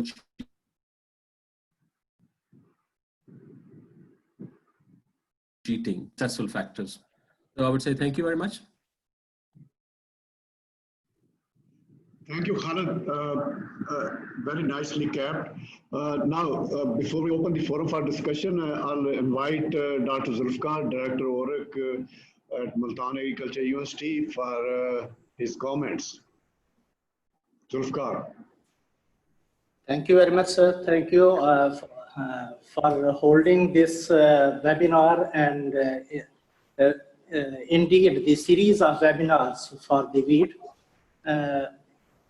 I have just seen across the presentations, the system for the variety approval and certification is almost similar. The three things we are doing in Australia and even in China or in UK. We do DUS, VCO, and disease trials. But in my opinion, if we do the academic criticism like on our own system, so few things they come into mind. That system is there, but it is not delivering. For example, we if see in 2019-20, major portion of wheat cultivation, that share goes to Faisalabad 2008. It means the variety bred approved in 2008 is popular now in 2020. But after that, several varieties they came, but they also gone before this Faisalabad 2008. It means that there are some points, or there is room of improvement in the approval and certification system. So first, if I say on the trialing side, the DUS, VCU, and the disease trials, there need some innovations. I just point out few. For example, we have just seen in the presentation of Khalid, there is interventions of technologies. Like we can introduce ICTs, we can introduce image processing or biomolecular markers. There should be a database of the varieties. There should be digitalization.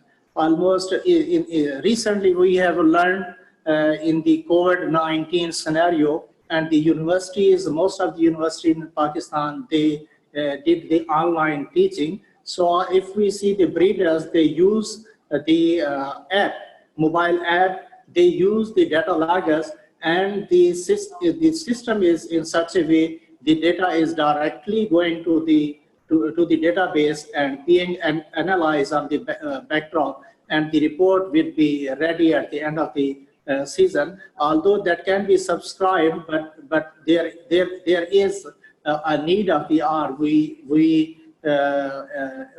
use the technologies.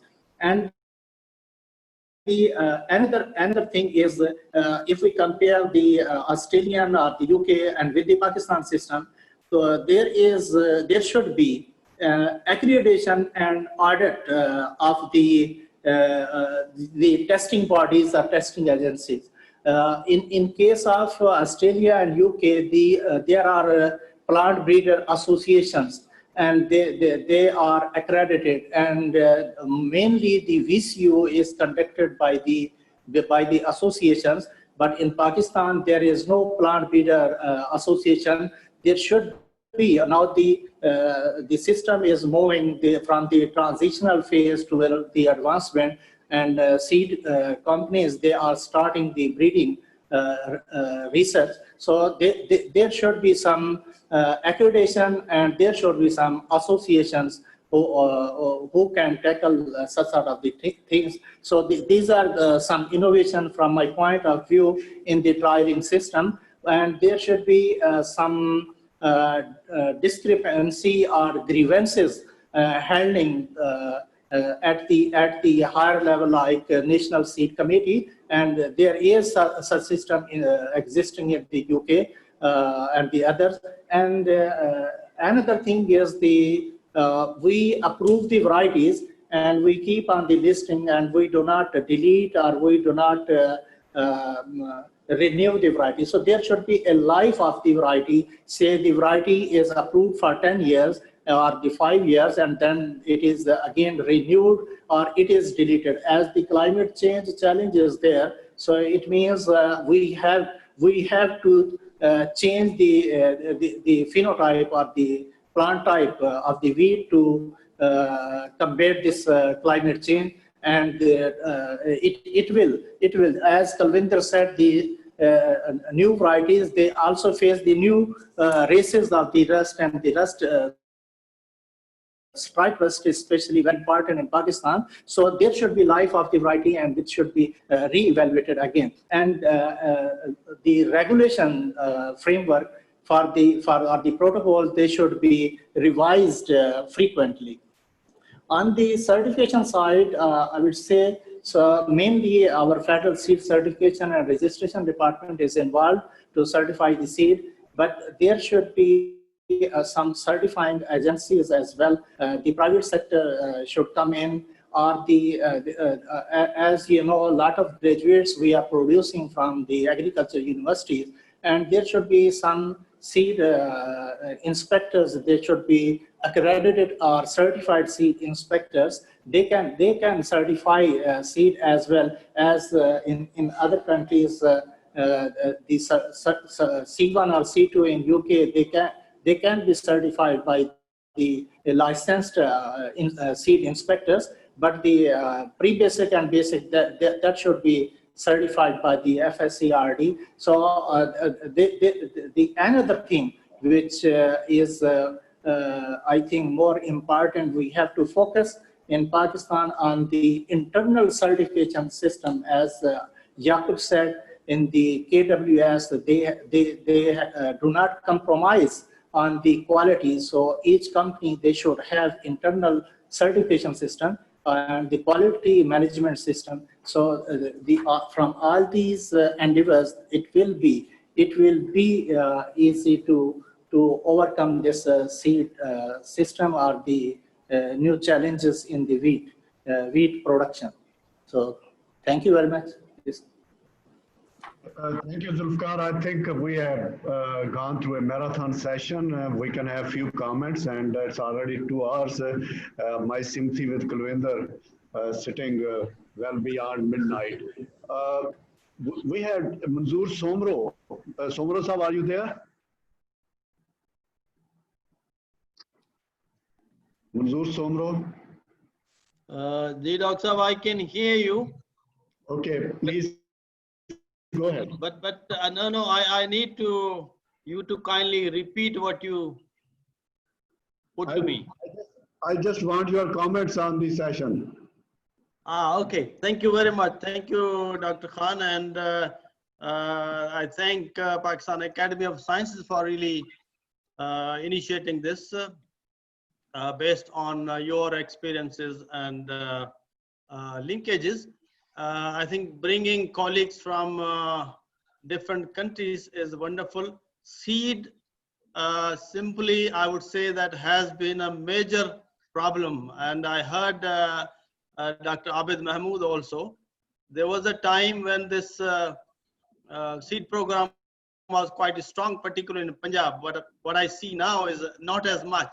And I think this hybrid seed program, there were some questions in the chat box also. I don't know whether you looked at that.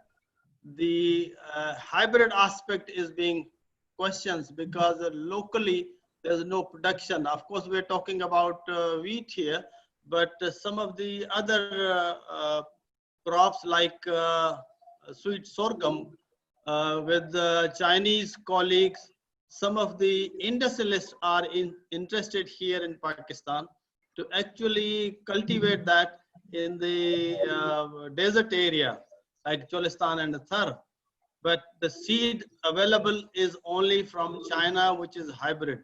So I think these aspects need to be taken care of. And I would really like that we bring back the private sector, but until and unless the regulatory system and also the researchers are not linked with that, that will not be sustainable as we have seen in the past.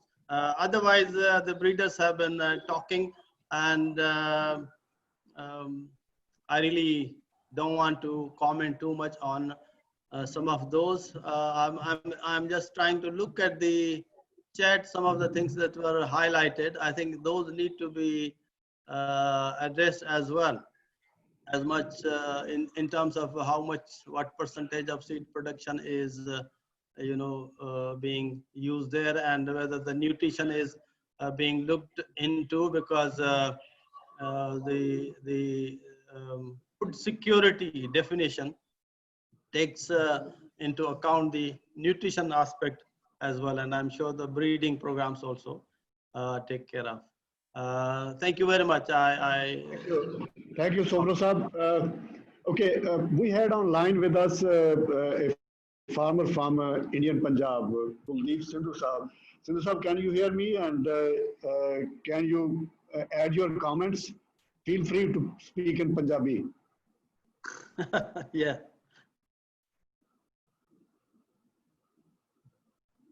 जी संधू साहब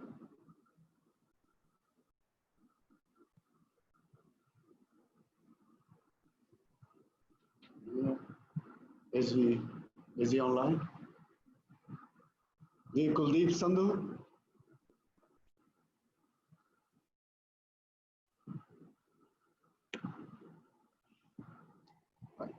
Well, I don't know. Maybe we have a connectivity issue.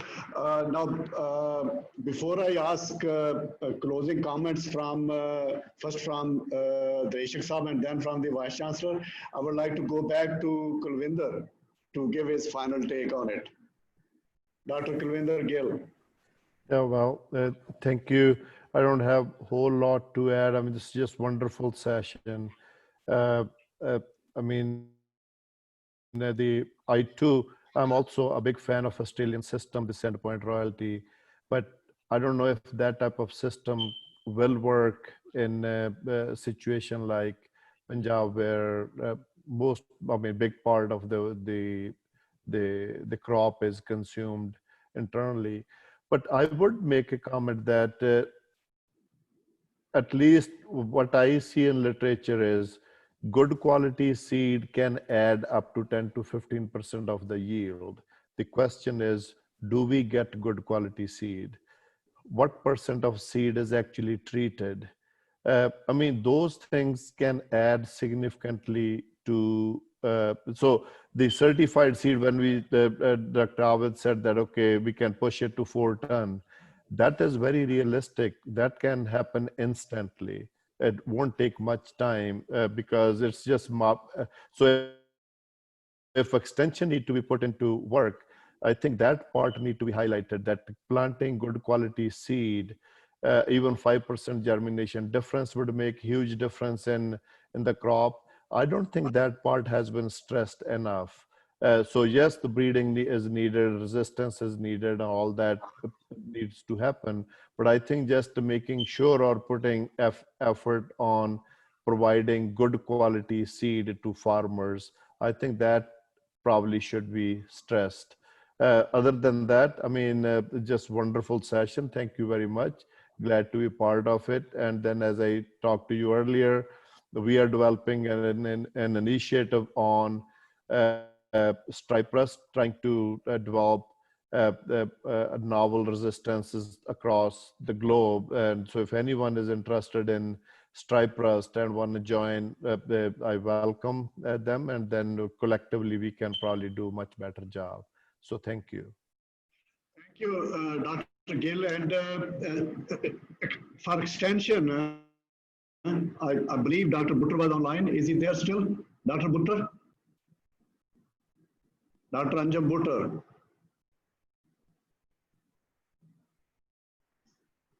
Probably he has left. Okay, may I request Sardar Hasnan Dreshik for his comments, not official, but as a farmer and observer.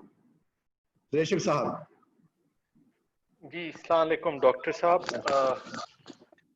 Thank you very much for giving me the opportunity to attend this very valuable session. It was indeed a lot of learning from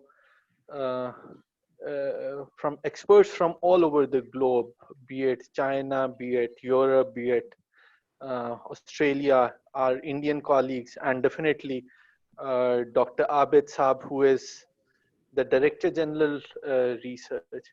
I would just make one comment first, that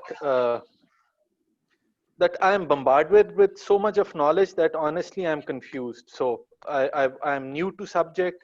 So I'm just trying to swallow and grasp whatever I have heard in last 2 hours.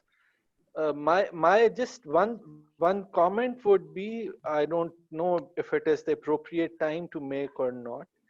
I was expecting a few major challenges which our Director General Extension or our seed supply chain is facing. If I have heard properly, there was just one challenge, which was that our farmers are not using seed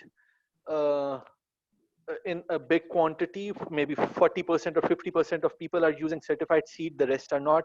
If they switch to that seed, then the yields would definitely go up. You pointed out that in Australia or in some other country, the people are not using, they are using about 50% or maybe 55%. So we are not lagging behind.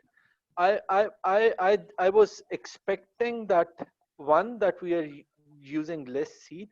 Are there other challenges which our seed production or seed supply chain is facing? And if we put those challenges on the table, maybe our colleagues from the international world, and with strengths of different, they are friends from seed companies, they are friends from academia, they are friends from research institutes, maybe they guide us and they give a solution to our peculiar problems. So my single comment is that our farmer is not using seed. Is that the only and the biggest challenge, or are there a few more things which need to be looked into, which need to be flashed, and which need to be corrected? Thank you very much. It was very informative, and it was priceless for a beginner and a farmer like me, that I got a lot of learning from from these sessions.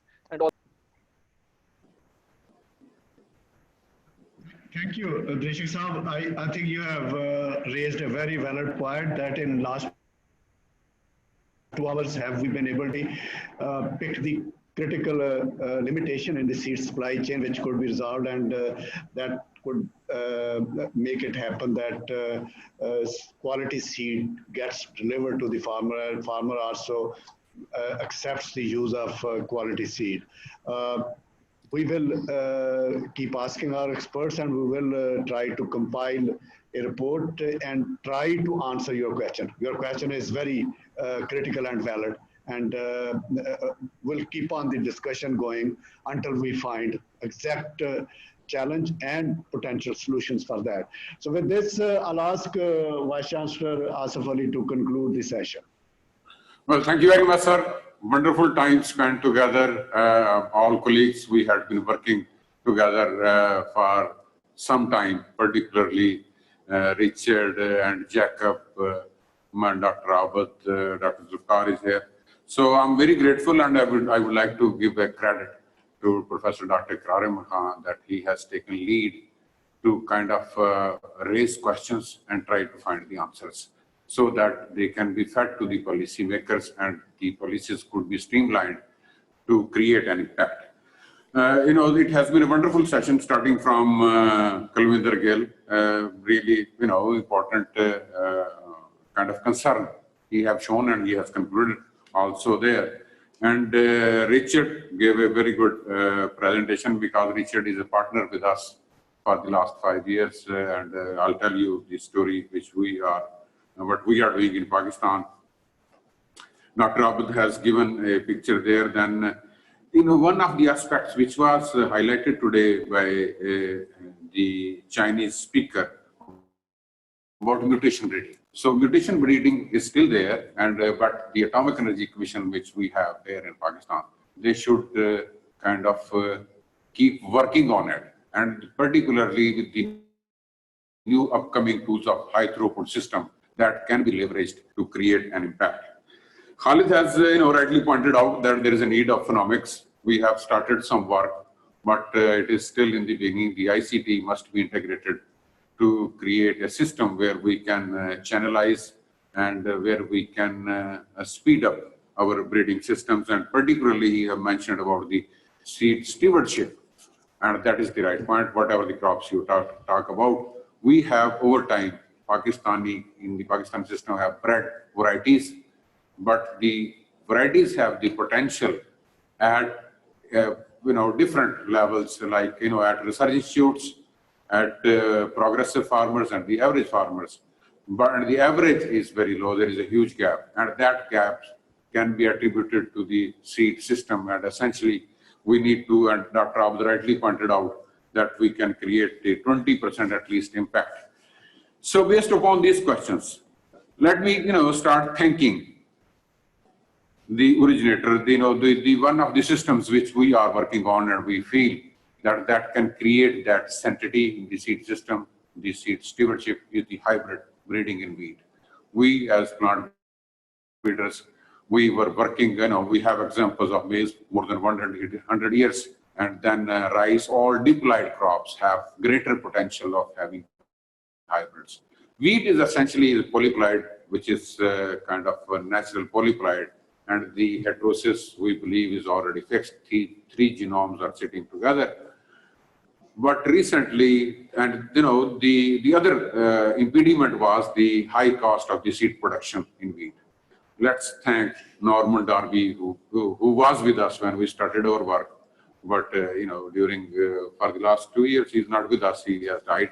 But his wife, Viv, is with us, and the innovation coming from Australia Plant Breeding Institute must be acknowledged, that we are now on a new system where we could have the hope of correcting the wheat seed supply system, and which is essentially important for food security.